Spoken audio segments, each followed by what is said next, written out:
Hey everyone, it is Mr. Vargas back once again for my Math 3 students, helping out with homework 6.3, having to do with properties of logarithms. And as this title suggests, we need to review or actually take a look at some of the properties that logarithms have. Let's go down them really quick, down the list. We're going to talk about three of them. The first one is called the product property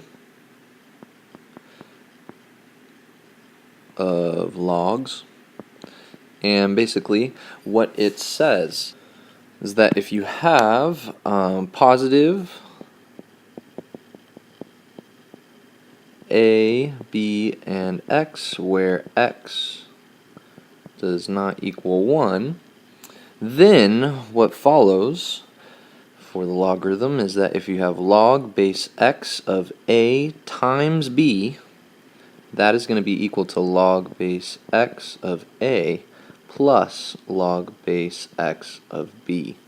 So what this means is we can actually break up multiplication into addition.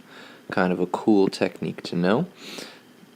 We're going to use this and the other properties to often rewrite equations and get a little bit more insight for solving them. Second property is the quotient property of logs, and this one just says that if you have a positive a, b, and x, these are just numbers where as long as x is not equal to 1, then if we have log base x of a divided by b, this is the same as log base x of a minus log base x of b. So here we are allowed to turn division into subtraction.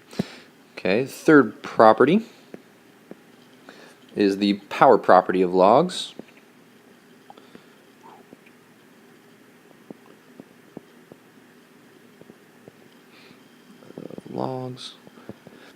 And this one requires a real numbers p, m, and b, and all of these are positive. Okay, and b here cannot be equal to 1. Then we write the general rule: log base b of m to the p power is just equal to p times log base b of m. Here what's happening is we're actually turning a power into multiplication, so we're allowed to actually pull out the power and move it to the front, turn it into multiplication, p times log base b of m. Okay, let's get some practice with this now. Alright, for the first 10 problems, they tell us to use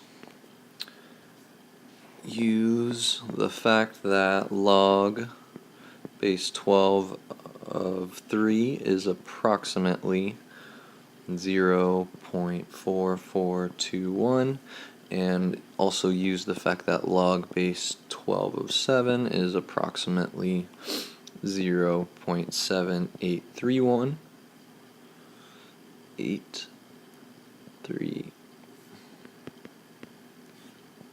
There we go. And using this information, we are going to evaluate some expressions. Okay, so let's take a look at number 1. Number 1 says we've got log base 12 of 21. Okay, so we want to rewrite this thing in terms of log base 12 of 3 and log base 12 of 7 so that we can approximate values. This looks like a really good opportunity to set up some type of multiplication, or rewrite this as log base 12. And how can I make 21? 21 would just be 7 times 3, right? Okay.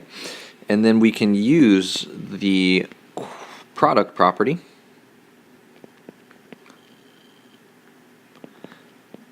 to rewrite this information as log base 12 of 7 plus log base 12 of 3.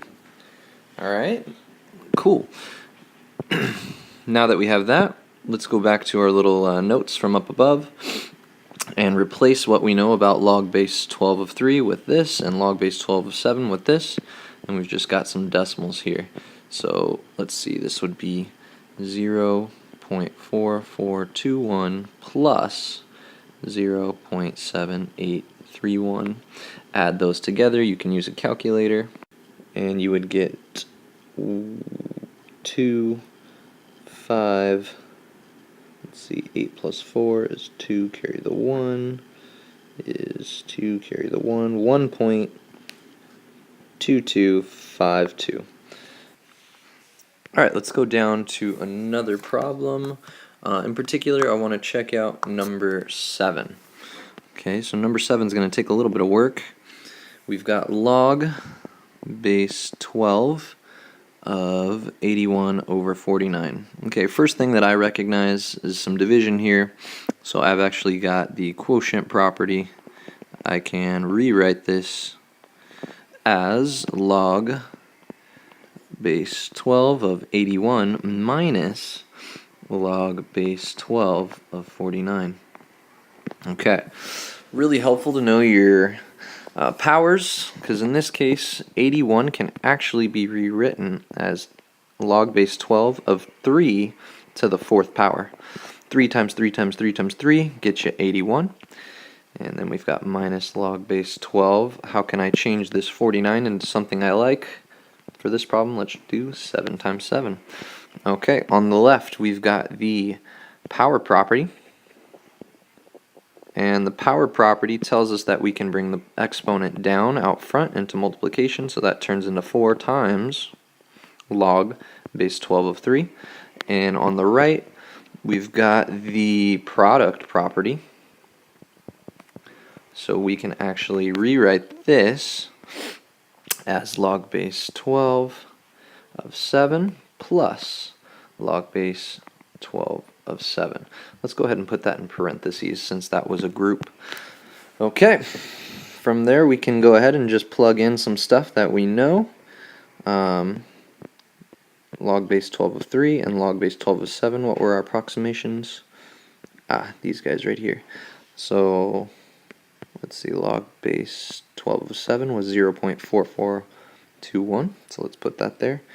0.4421 plus 0.4421 in parentheses, minus on the outside. Okay, we've got 4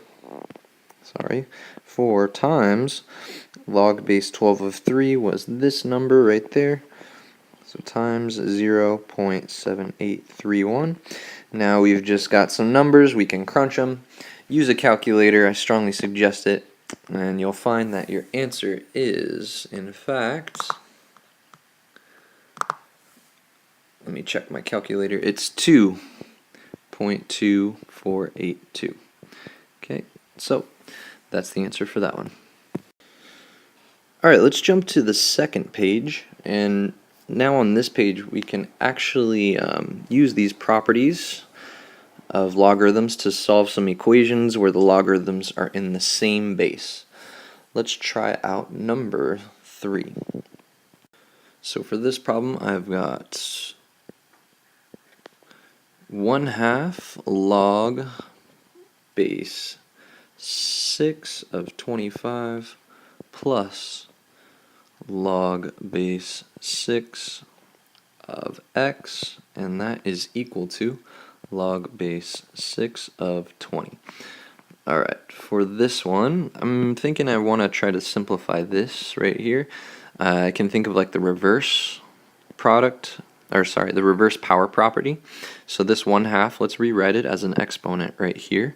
So here I've got log base 6 of 25 raised to the 1/2 power.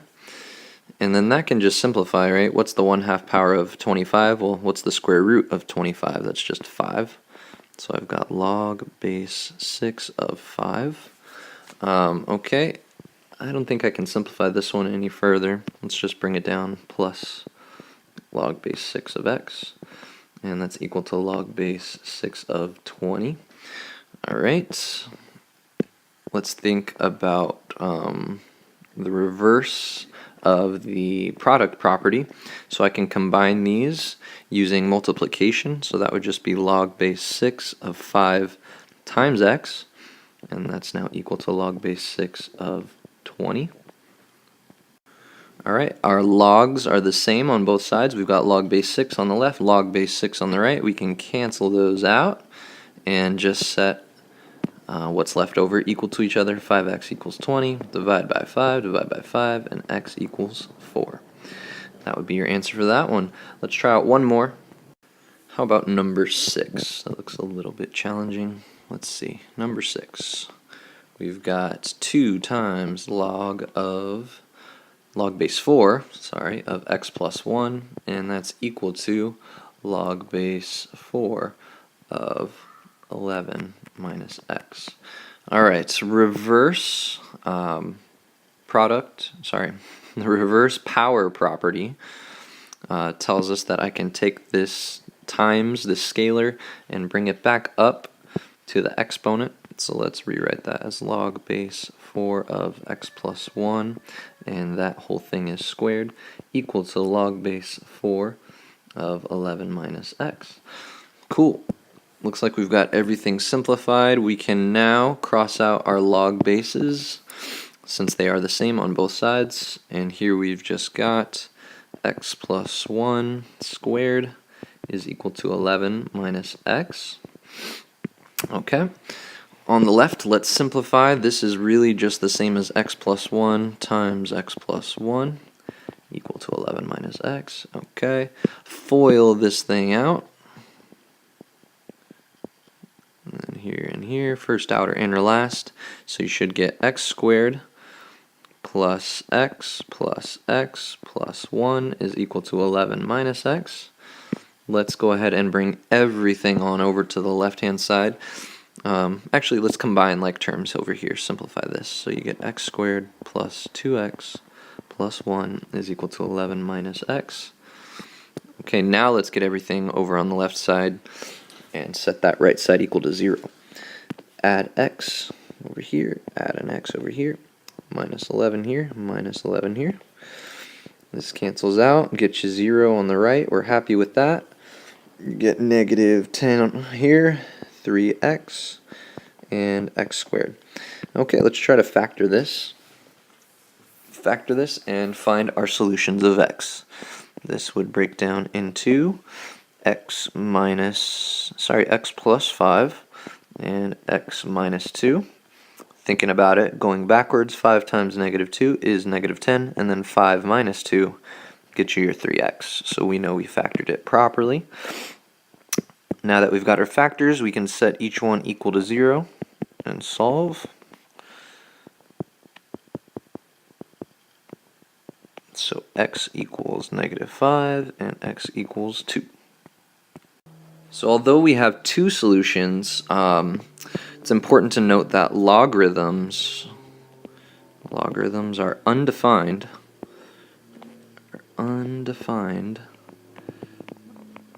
for negative values, or for x is less than 0 for negative values of x. So here we actually have an extraneous solution. This is an extraneous solution. So our only real solution for this problem is actually x equals 2. Alright, that's it for this video. Good luck on the rest of your assignment, and see you in class.